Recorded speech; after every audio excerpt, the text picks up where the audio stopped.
Hello friends, I Trapti Saini, Assistant Professor in Biani Girls B.Ed College. Welcome you all on behalf of Guru KPO. Today I am going to deliver a lecture on teaching and learning. Teaching, शिक्षण वह प्रक्रिया है जिसमें अध्यापक बालक को विद्यालय प्रांगण में निश्चित पाठ्यक्रम को सिखाता है, लेकिन शिक्षण केवल निश्चित पाठ्यक्रम को सीखना ही नहीं है।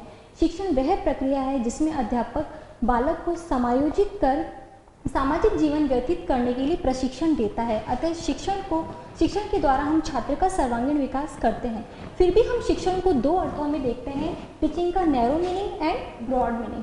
नैरो अर्थ में शिक्षण वह है जिसके अंदर एक निश्चित पाठ्य वस्तु को छात्रों के सामने प्रस्तुत किया जाता है, और ब्रॉड मीनिंग के अंदर शिक्षण वह है जिसके अंदर छात्र को भौतिक एवं सामाजिक जीवन व्यतीत करने के लिए प्रशिक्षण दिया जाता है। अतः शिक्षण जीवन पर्यंत चलने वाली प्रक्रिया है और इसके माध्यम से छात्र का हम सर्वांगीण विकास कर सकते हैं।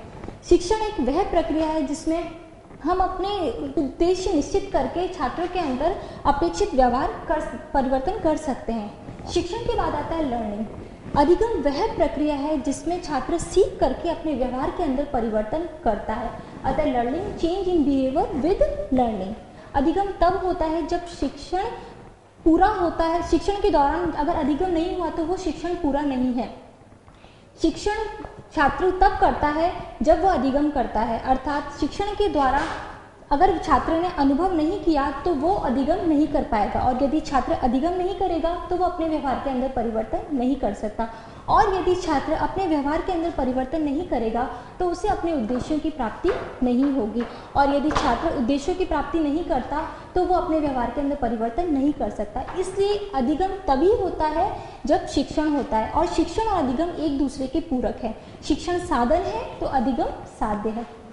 फिर भी बर्नार्ड नामक एक हमारे साइकोलॉजिस्ट थे जिन्होंने शिक्षण और अधिगम को एक रिलेशन से समझाया। बर्नार्ड ने बताया कि छात्र और टीचर लर्निंग और शिक्षण प्रक्रिया को मिलाकर के अधिगम प्रक्रिया को या अधिगम को बढ़ावा देते हैं। फिर भी हम देखते हैं कि अधिगम प्रक्रिया के कुछ स्टेप्स होते हैं। जब तक छात्र किसी चीज को महसूस नहीं करता तब तक वो लर्निंग नहीं कर सकता।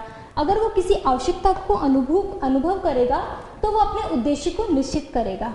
उद्देश्य को निश्चित करने के बाद वो बहुत सारे कार्य करता है, और उन कार्यों में से कोई एक निश्चित कार्य ऐसा होता है जो उसे उस उद्देश्य की प्राप्ति करवाता है।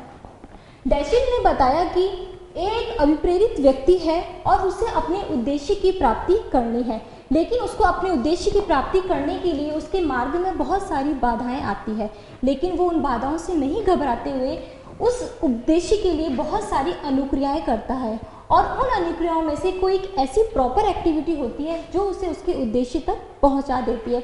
इस प्रकार शिक्षण और अधिगम एक दूसरे के पूरक हैं। बिना शिक्षण के अधिगम अधूरा है और बिना अधिगम के शिक्षण अधूरा है।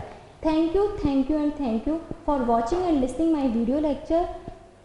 For further detail, you log on www.gurukpo.com.